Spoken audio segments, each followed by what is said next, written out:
함께 말씀 보겠습니다. 오늘 나눌 하나님의 말씀은 히브리서 5장 1절부터 10절까지의 말씀입니다. 저와 여러분 한 절씩 교독으로 봉독하겠습니다. 각 대제사장은 사람들 가운데서 뽑혀서 하나님과 관계되는 일에 임명받습니다. 그리하여 그는 사람들을 위하여 예물과 속죄의 희생 제사를 드립니다. 그는 자기도 연약함에 매달려 있으므로 그릇된 길을 가는 무지한 사람들을 너그러이 대할 수 있습니다. 그는 백성을 위해서 속죄의 제사를 드려야 하는 것과 마찬가지로 그 연약함 때문에 자기 자신을 위해서도 드려야 하는 것입니다. 누구든지 이 영예는 자기 스스로 얻는 것이 아니라 아론과 같이 하나님의 부르심을 받아서 얻는 것입니다. 이와 같이 그리스도께서는 자기 자신을 스스로 높여서 대제사장이 되는 영광을 차지하신 것이 아니라 그에게 너는 내 아들이라 오늘 내가 너를 낳았다 하고 말씀하신 분이 그렇게 하신 것입니다. 또 다른 곳에서 너는 멜기세덱의 계통을 따라 임명받은 영원한 제사장이다 하고 말씀하셨습니다. 예수께서 육신으로 세상에 계실 때에 자기를 죽음에서 구원하실 수 있는 분께 큰 부르짖음과 많은 눈물로써 기도와 탄원을 올리셨습니다. 하나님께서는 예수의 경외심을 보시어서 그 간구를 들어주셨습니다. 그는 아드님이시지만 고난을 당하심으로써 순종을 배우셨습니다. 그리고 완전하게 되신 뒤에 자기에게 순종하는 모든 사람에게 영원한 구원의 근원이 되시고 하나님께서 멜기세덱의 계통을 따라 대제사장으로 임명을 받으셨습니다. 아멘.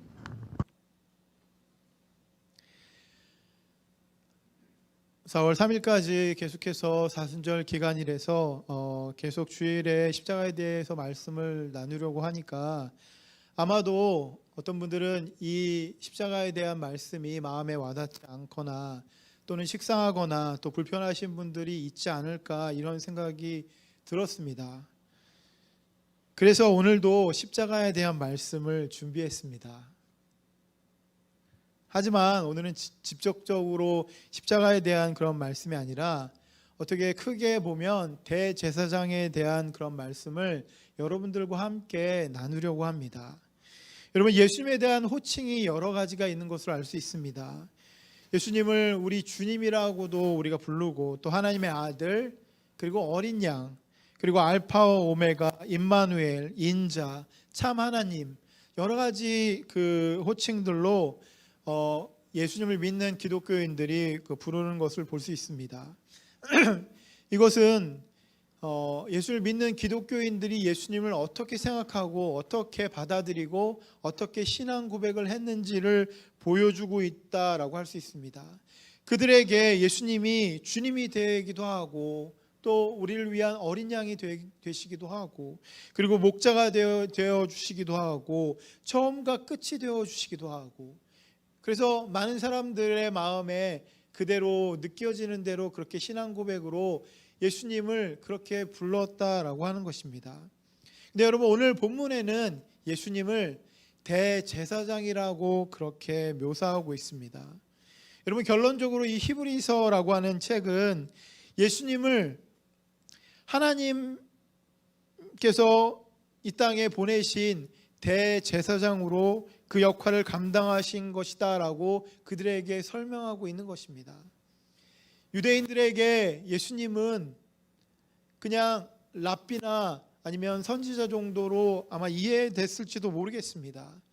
그래서 그들에게 분명하게 그리스도의 역할과 하나님이 임명하신 대제사장의 그 역할을 예수님께서 감당하신다라고 그렇게 설명하고 있는 것이 바로 히브리서의 내용이라고 할 수 있습니다.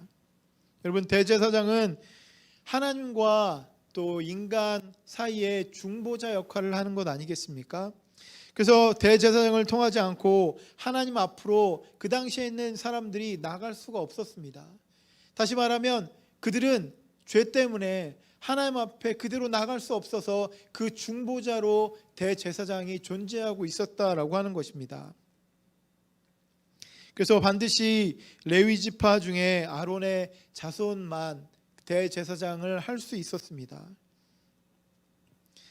근데 여러분, 이 대제사장도 실제로 그냥 보통 사람들보다는 흠이 없고 그다음에 열심으로 또 하나님과 좋은 관계를 갖고 있었지만 그럼에도 불구하고 여러분 여전히 죄인이기 때문에 하나님 앞에 그가 나아갈 때에도 대제사장이라고 할지라도 하나님 앞에 단번에 나갈 수가 없었습니다. 자신의 죄를 다 속죄하는 제사를 드리고 자신의 모든 것들을 다 하나님 앞에 올린 후에 죄 사함을 받고 하나님께 나아갈 수 있었다라고 하는 것입니다. 근데 여러분 예수 그리스도는 레위 계통의 아론 자손이 아님에도 불구하고 어떻게 이렇게 대제사장으로 그렇게 묘사되고 설명될 수 있는 것입니까? 아까도 말씀드렸듯이 레위 계통의 그 대제사장만 하나님께서 부름을 받고 인치심을 받는다라고 그렇게 설명하고 있는데 예수님은 어떻게 해서 대제사장의 그 역할을 감당할 수 있었던 것입니까? 여러분 예수님은 하나님의 아들로서 하나님과 사람의 그 중보자 역할을 넘치게 감당하실 수 있는 그런 분입니다. 죄인인 사람 중에 하나님께서 선택해서 기름 부어 세워진 바로 예수님이 사람 중에서 뽑혀진 그런 대제사장과 비교할 수 없을 만큼 여러분 그 일들을 감당할 수 있다라고 하는 것입니다. 이미 구약 성경에 레위 계통의 대제사장이 세워지기 전에 존재했던 그 대제사장이 있다고 증거하고 있습니다. 그는 이스라엘의 위대한 그 지도자였던 그 아브라함보다 더 뛰어난 사람으로 그렇게 묘사되는 분이 바로 멜기세덱이라고 하는 사람입니다. 제가 아마 유심히 주보를 보시는 분들은 주보에 매주 이제 칼럼을 쓰는데 이번 주 칼럼도 그 멜기세덱에 대해서 인용해서 그 내용들을 썼습니다. 이 유대인들에게 여러분 아브라함이라고 하는 사람은 굉장히 위대한 그런 사람입니다. 위대한 믿음의 사람입니다. 근데 성경에 보면 이 위대한 믿음의 아브라함도 섬길 만큼 대단한 사람이 바로 멜기세덱이라고 그렇게 표현하고 있는 것입니다. 그래서 유대인들에게 이 멜기세덱이라고 하는 것은 아마 최고의 자리에 있는 그런 대제사장, 최고의 사람, 인간 사람 가운데서 뽑혀진 하나님께로 갈 수 있는 최고의 사람으로 그렇게 그들이 인식하고 있었던 것입니다. 그래서 예수님께서 바로 이러한 멜기세덱의 계통을 따라서 대제사장의 역할을 부여받고 감당하신다라고 그렇게 설명하고 있는 것입니다. 그래서 오늘 본문 1절에 있는 말씀 같이 한번 보겠습니다. 1절 말씀입니다. 각 대제사장은 사람들 가운데서 뽑혀서 하나님과 관계되는 일에 임명받습니다. 그래야 그는 사람들을 위하여 예물과 속죄의 희생제사를 드립니다. 여러분 대제사장은 꼭 사람들 가운데 뽑혔습니다.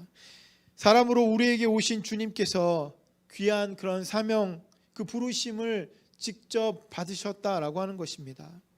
여러분 그렇기 때문에 여러분 완벽하게 부족함 없이 그 일들을 한다기보다는 어떤 면에서는 연약하고 부족한 모습을 예수님도 갖고 있었다라고 하는 것입니다. 연약하고 부족하고 완벽하지 않지만 그러나 하나님께서는 하나님의 일을 위해서 예수님을 부르시고 그 일을 맡겨주셨다라고 하는 것입니다. 여러분 이러한 측면에서 오늘 하나님이 우리를 부르시고 하나님께서 여러분들을 세워주시는 데는 바로 그러한 이유가 있는 것입니다. 우리는 완전하지 않고 우리는 부족하고 우리는 연약하지만 그러나 하나님께서 하나님의 일들을 위해서 우리를 부르시고 세워주신다라고 하는 것들을 우리가 알 수 있는 것입니다. 그래서 여러분 완전하지 않고 부족하고 연약한 바로 대제사장들이 하는 일이 무엇이냐면 자신에게 있는 그 죄를 속죄하는 것 아니겠습니까? 희생제사를 위해서 제사장들은 제물을 제단에 올렸지만 여러분 주님께서 어떻게 하셨냐면 자신을 희생하셔서 자신이 곧 제물이 되어 주셔서 희생되시고 그 십자가를 통해서 우리의 죄를 깨끗게 만드셨다라고 하는 것입니다. 여러분, 주님께서 정말로 위대하신 것 중에 하나가 무엇이냐면 바로 인간의 몸으로 오셨다라고 하는 것입니다. 아까도 말씀드렸듯이 우리는 연약하고 부족하고 완벽하지 않습니다.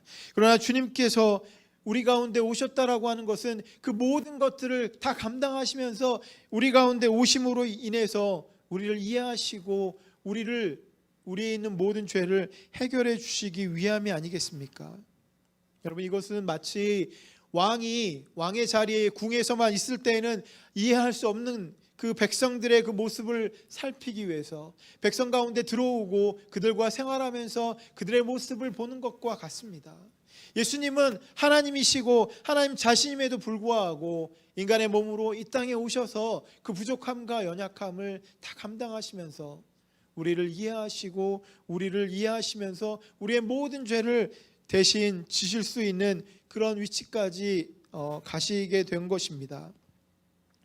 여러분, 자녀가 부모가 되면 부모님의 정성과 사랑을 이해하는 것처럼 여러분, 마찬가지로 예수님께서 우리 가운데 오심으로 인간의 몸으로 오심으로 인해서 바로 우리를 더 이해하실 수 있었다라고 하는 것입니다.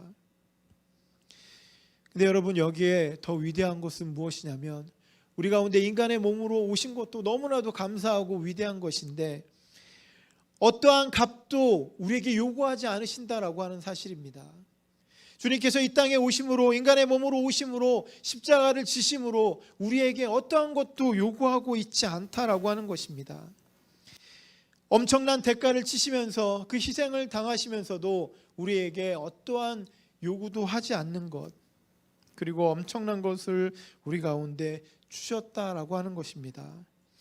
여러분, 세상에 어떤 부모가 여러분 그동안 키운 그런 값을 돈으로 환산해서 나에게 당장 내놔라라고 그렇게 이야기하겠습니까? 근데 반면에 많은 자녀들이 부모의 그런 희생들 이런 것들을 인정하지 않고 생각하지 않고 감사하지 못하고 그렇게 지나가는 것들을 보면서 사실 굉장히 안타깝습니다.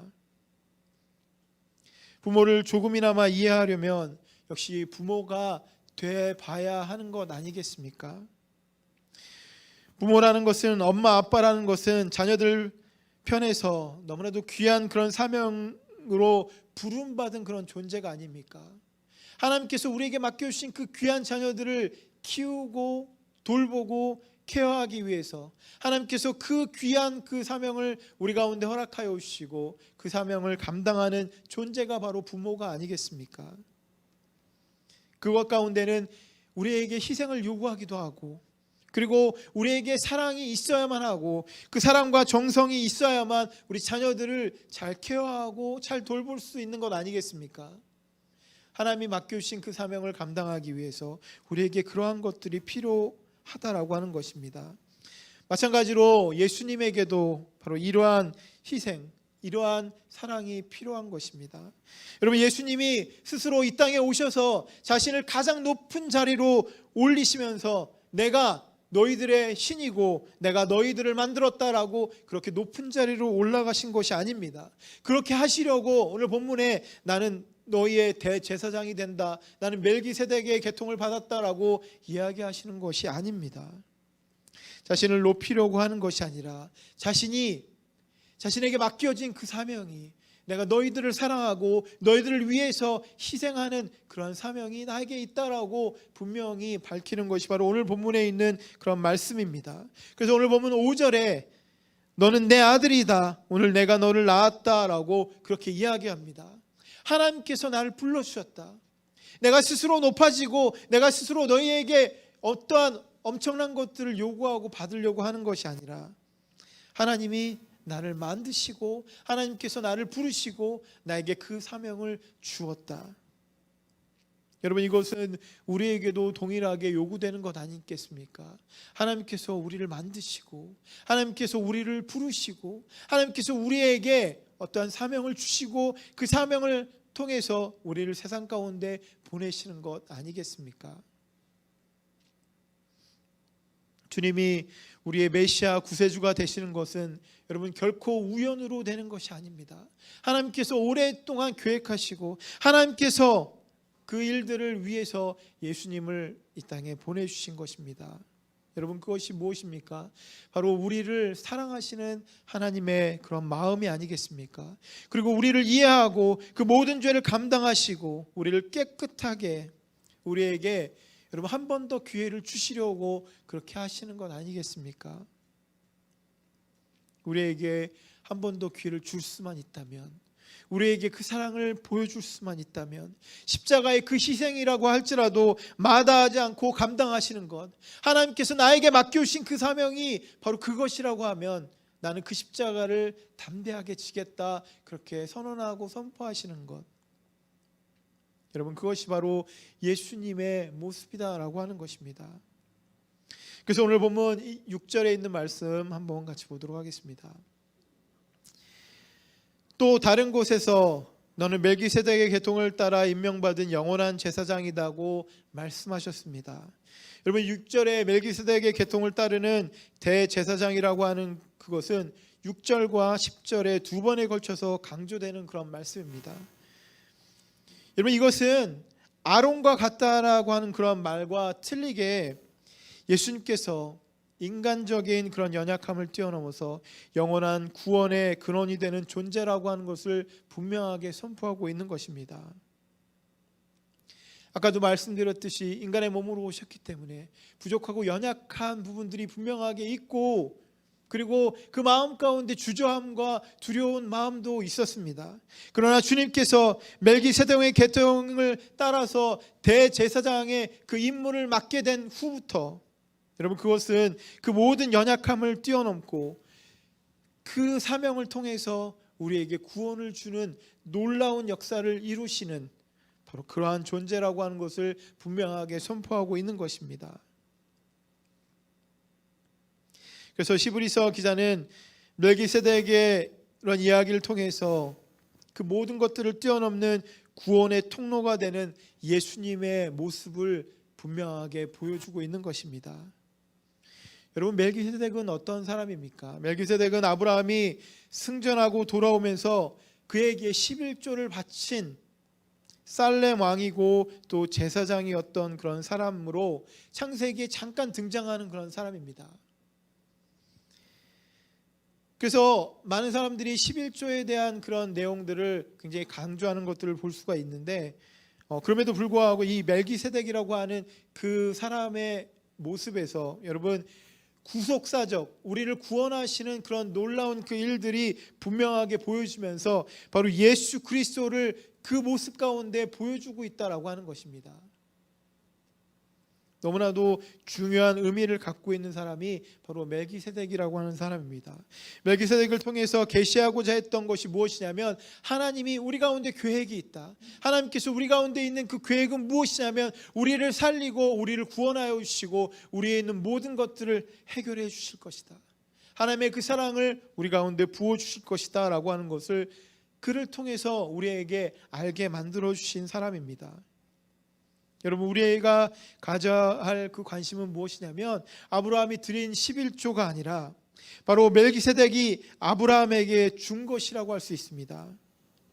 여러분 창세기 14장 18절을 보게 되면 그때 살렘 왕 멜기세덱은 빵과 포도주를 가지고 나왔다. 그는 가장 높으신 하나님의 제사장이다. 여러분 빵과 포도주를 내어주었다라고 하는 것이 너무나도 중요합니다. 아브라함이 11조를 드렸다가 중요한 게 아니라 그 멜기세덱이 아브라함에게 빵과 포도주를 가지고 왔다라고 하는 것입니다. 그것은 무엇이냐면 예수 그리스도가 우리 가운데 흘리신 그 살과 피를 우리 가운데 그대로 보여주고 있는 것입니다.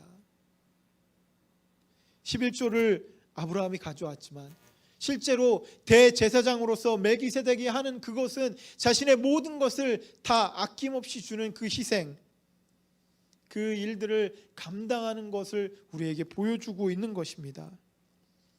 여러분 이것은 오늘날 우리가 신약 성경에 있는 성찬과 같은 그러한 의미를 가지고 있습니다. 멜기세덱은 우리에게 주님의 살과 피가 우리를 구원할 것이며 이를 위해서 예수님께서 살이 찢기고 피를 흘리실 것을 우리에게 미리 보여주고 있는 것입니다. 이것은 무엇이냐면 우리에게 하나님의 계획이 있는 것인데, 그 계획이 무엇이냐면 우리를 영원한 생명으로 인도하시고 우리를 구원하실 것이다. 그것을 위해서 예수님께서 살이 찢기고 피를 흘리시면서 화목제물이 되어주시는 것, 화목제물로 직접 희생되어 주시는 것을 우리에게 멜기세덱을 통해서 보여주고 있는 장면이라고 할 수 있습니다. 여러분, 그렇기 때문에 이 멜기세덱의 계통을 따른 제사장이라고 하는 이 말은 그가 우리를 위해서 어떠한 역할을 할 것인지를 우리에게 분명하게 보여주고 있는 것입니다. 그리고 히브리서 7장 3절에 이 멜기세덱의 특징이 등장을 합니다. 우리 7장 3절 한번 같이 읽겠습니다. 그에게는 아버지도 없고 어머니도 없고 족보도 없고 생애의 시작도 없고 생명의 끝도 없습니다. 그는 하나님의 아들과 같아서 언제까지나 제사장으로 계신 분입니다. 여러분, 그 히브리서 7장을 통해서 멜기세덱의 특징이 나오는데 바로 하나님의 속성을 그대로 보여주고 있는 것입니다. 히브리서 기자가 멜기세덱을 통해서 예수님과 하나님과 동일한 그런 속성을 우리에게 분명하게 설명하고 있는 것입니다. 여러분, 이렇게 설명하고 있는 이유가 무엇입니까? 예수님이 그냥 한 선지자로서, 그냥 한 랍비로서, 대단한 선생으로서 그냥 거기서 끝나는 것이 아니라 그가 곧 하나님이시다라고 하는 것을 분명하게 보여주고 있는 것 아니겠습니까? 바로 예수님, 그리고 하나님, 성령님, 삼위일체의 근거를 분명하게 보여주고 있는 것이 바로 히브리서 7장 3절에 있는 그런 내용이라고 할 수 있습니다. 다시 말씀드리면 이 멜기세덱의 계통을 따라서 대제사장이라고 하는 이 말은 예수님께서 단순히 인간이라고 하는 것이 아니라 그가 빛나는 신성을 가지고 우리의 하나님이라고 하는 그 존재를 우리에게 분명하게 보여주고 있는 것입니다. 그냥 인간으로 끝나는 것이 아니라, 연약한 곳에서 끝나는 것이 아니라 하나님께서, 그 신성을 가진 그 하나님께서 우리 가운데 오심으로 결국 그 하나님의 그 사랑으로 우리를 구원하시겠다라고 하는 그 놀라운 것을 그대로 보여주고 있는 것입니다. 그리고 이 멜기세덱은 지극히 크신 하나님의 제사장이면서 살렘 왕으로 그렇게 영적인 그리고 사회적인 그런 리더십을 갖고 있는 사람으로 묘사됩니다. 히브리서 7장 1절에 있는 말씀을 보게 되면 이 멜기세덱은 살렘 왕이요 지극히 높으신 하나님의 제사장이었습니다. 그는 아브라함이 여러 왕을 무찌르고 돌아올 때 그를 만나서 축복해 주었습니다. 여러분, 왕권과 제사장의 그 직을 모두 다 갖고 있는 사람으로 소개하고 있는 것입니다. 예수님께서 대제사장이시며 왕이시다라고 하는 것을 그대로 보여주고 있는 것입니다. 그래서 계시록 19장 16절에 그의 옷과 널쩍다리에는 왕들의 왕, 군주들의 군주라고 하는 이름이 적혀 있습니다라고 그렇게 묘사하는 것처럼 예수님께서 왕권과 대제사장의 그런 역할들, 그리고 우리를 위한 선지자의 역할들, 이 모든 것들을 다 갖고 계시다라고 하는 것을 그대로 표현하고 있는 것입니다. 여러분, 이것은 단지 높은 분이다라고 하는 그 계급적인 개념을 말하는 것이 아니라, 여러분, 이 세 가지 직분을 통해서 바로 구약에서 하나님께서 이 땅을 다스리고 이 땅 가운데 하나님의 놀라운 일들을 이루기 위한 그 통로로 많은 사람들이 그것을 인식하고 있었다라고 하는 것입니다. 왕, 제사장, 선지자의 이 세 가지의 그 역할을 통해서 하나님의 뜻이, 하나님의 계획이 이 땅 가운데 임하는 그러한 통로로 사용되어졌다라고 하는 것입니다. 다시 말씀드리면 바로 예수님께서 그러한 일들로 부르심을 받고 그 일들을 감당하셨다라고 하는 것입니다. 예수님께서 하나님의 그 뜻이 이 땅 가운데 이루어지는 그런 통로가 되어주시고, 그리고 하나님의 나라로 갈 수 있는 유일한 길이 되어주시는 것, 바로 그러한 대제사장의 역할을 예수님께서 가지고 계시다라고 하는 것입니다. 아까도 말씀드렸듯이 바로 이러한 모든 것들은 철저하게 부름받은 주님의 종의 모습을 우리에게 보여주고 있습니다. 예수님의 이름 중에 섬김의 종이라고 하는 그러한 이름이 있는데 바로 구원을 위해서 놀라운 그 사역 가운데 철저하게 여러분 하나님 앞에 순종하고 우리를 섬기신 바로 십자가에 있는 예수님을 일컫는 것이 바로 섬김의 왕이라고 하는 것입니다. 여러분 그렇다면 하나님께서 우리의 이렇게 하나님의 사명을 따라 고난을 받으시고 직접 그 모든 여정을 행하신 그런 이유가 무엇입니까? 이렇게 하신 이유가 무엇입니까? 그것은 오늘 9절 말씀에 설명되어 있습니다. 그리고 완전하게 되신 뒤에 자기에게 순종하는 모든 사람에게 영원한 구원의 근원이 되시고 바로 우리를 구원하시기 위해서 그리고 그 구원의 근원이 되어주시기 위해서 이렇게 하신 것 아니겠습니까?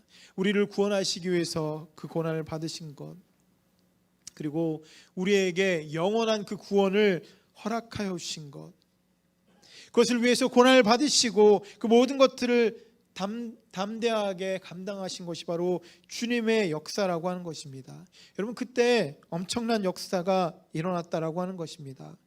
결론적으로 그렇게 함으로 인하여서 하나님의 나라가 이 땅 가운데 임하는 그런 놀라운 역사가 일어나는 것 아니겠습니까? 예수님을 통해서 하나님의 나라가 하나님의 뜻이 하나님의 계획이 이 땅 가운데 임하는 것 이것이 얼마나 놀라운 그런 일입니까?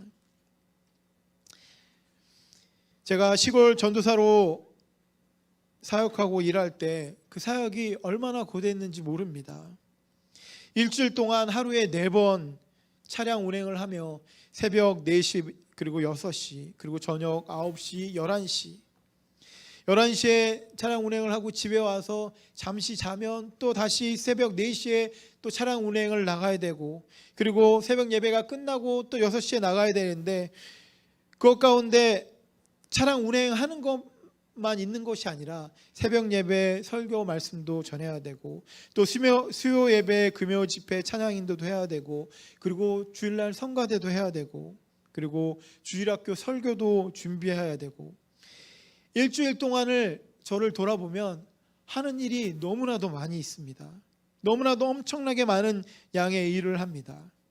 그래서 그 당시를 제가 돌이켜보면 지칠 대로 지쳤다. 더 이상 몸이 말이 들지 않을 정도로 지칠 대로 지쳐있는 그런 상태의 모습이 아니었나 이렇게 생각이 됩니다. 근데 한 번은 교회에 그 여름이었는데 그 에어컨이 고장이 났다고 담임 목사님이 저를 부르셔서 교회 그 옥상에 한번 올라가라고 그렇게 얘기를 하셨습니다. 옥상에 에어컨과 연결된 그런 기계가 있으니까 한번 올라가라고. 그런데 지금은 아마 그래도 보면 조금이라도 알 수 있을지도 모르겠지만 그 당시는 정말 기계에 대해서 아무것도 잘 모르고 그리고 제가 그 당시에 그 고소공포증이 있어서 교회 옥상을 사다리가 엄청나게 높았는데 그 사다리를 놓고 올라가는 것 자체가 저에게는 너무나도 큰 고통이었습니다. 그래서 그 이야기를 듣자마자 어떻게 해야 되나?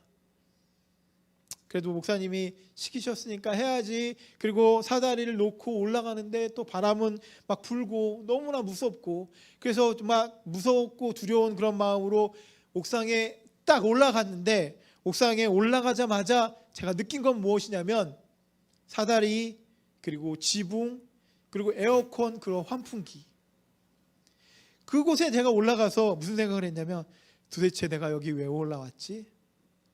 저는 아무것도 할 수 없었습니다. 그냥 사다리를 바라보면서 다시 내려가는 거 너무 무서울 것 같은데 어떻게 하지라고 하는 그런 두려운 마음이 있었고 그리고 지붕에서 저 멀리를 보면서 저의 모습이 굉장히 한탄스럽고 저의 마음 가운데 아주 조금 아주 서럽고 힘들고 여러 가지 많은 육체적인 그 노동 때문에 어려운 그런 마음이 갑자기 들면서 내가 지금 여기서 뭐 하고 있는 거지? 내가 여기 올라온다고 해도 아무것도 할 수 없는데 내가 여기서 지금 뭐 하고 있는 거지? 그래서 아무것도 진짜 못하고 그곳을 수습하고 사다리를 내려오는데 바람이 얼마나 부는지 막 다리가 막 후들후들 거리고 그리고 무섭고, 그래서 겨우겨우 이제 밑에 내려왔습니다. 내려오니까 너무너무 힘들었습니다. 저의 정체성에 의문이 생기고, 내가 이거 하려고 그동안 그렇게 4년의 대학생 신학교 공부와 또 3년의 그 대학원의 그 모든 시간들을 다 마치고, 또 영어 공부하기 위해서 캐나다 토론토까지 와갖고 어학연수까지 한 이 재원인 내가 고작 이거나 하고 있는 건가? 여러분, 그러한 마음이 제 마음 가운데 왔습니다. 내가 지금 이곳에서 뭐 하고 있는 거지? 내가 매일매일 차량 운전이나 하려고 그동안 그렇게 열심히 그렇게 달려왔나? 정체성에 의문이 생기고 힘들고 어려울 때 지나가는 권사님을 한 분 제가 만났습니다. 그 권사님이 저의 손을 붙잡으시면서 뭐라고 얘기하시냐면, 오늘 새벽 예배 때 그 말씀하신 그 말씀이 저에게 너무나도 큰 위로가 되었습니다 라고 그렇게 얘기해 주셨습니다. 하필이면 그때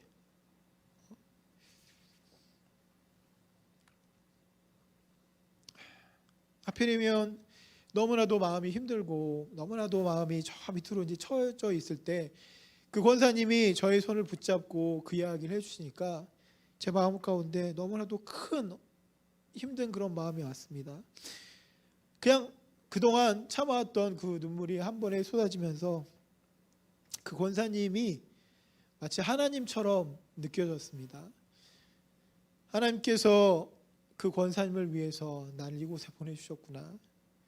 하나님께서 한 영혼을 위해서 날 이곳에 보내주셔서 여러 가지 많은 일들 가운데 그 하나님의 그 계획과 하나님의 그 뜻을 나를 통해서 그렇게 해주신 것이구나. 결국에 그 권사님의 마음을 위로하시기 위해서, 그 권사님의 마음 가운데 하나님의 마음을 주시기 위해서 나를 불러주시고 나를 세워주시고 나를 보내주시고 그 일들을 하셨구나. 결국 나는 내가 지금 뭐하고 있는 것이가 아니라 하나님 앞에 내가 하나님 맡겨진 그 일들 가운데 순종함으로 하나님의 놀라운 역사가 이 땅 가운데 이루어지는구나. 그때 제가 너무나도 뼈저리게 느꼈습니다. 누군가에게 저의 존재가 위로가 되는 것, 누군가에게 저의 존재가 힘이 되는 것, 여러분, 하나님께서 여러분을 십자가로 부르신 이유가 바로 그것입니다.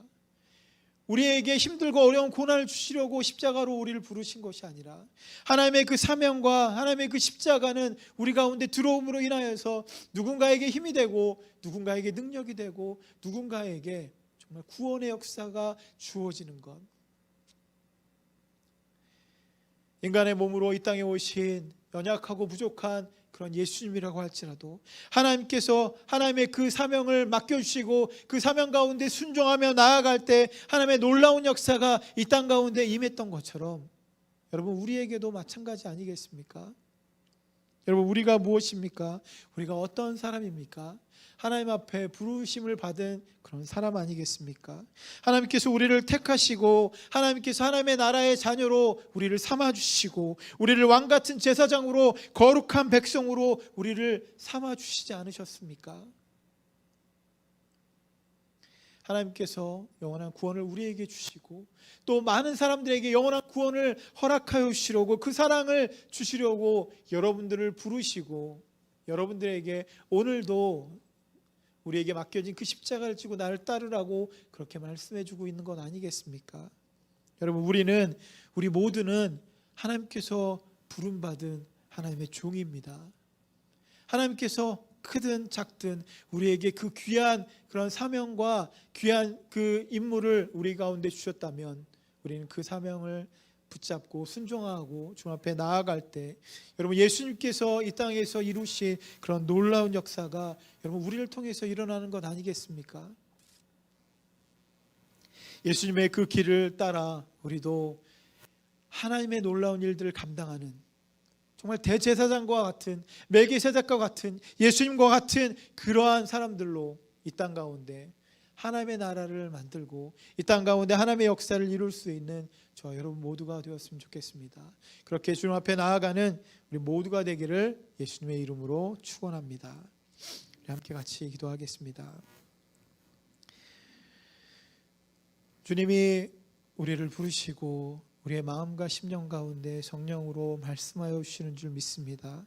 그 부르심 가운데, 그 말씀과 음성 가운데 우리가 대답하고 우리가 그 말씀을 붙잡고 주님 앞에 나아갈 수 있도록 인도하여 주시고, 주님께서 이 땅 가운데 임할 때, 성령의 놀라운 역사가 우리 가운데 임할 때 우리 가운데 있는 모든 어려움들이 다 해결되고, 우리를 통해서 우리 주위에 있는 사람들에게도 이 놀라운 은혜 역사들이 주어지는 그 은혜들을 우리 모두가 누릴 수 있도록 우리를 세워주시고 불러주시옵소서. 우리 가운데 그 귀한 사명들을 감당할 수 있는 그런 담대함과 순종의 마음들을 허락하여 주시옵소서. 그렇게 우리를 인도하여 주실 줄 믿사오며 예수님의 이름으로 기도드렸습니다. 아멘.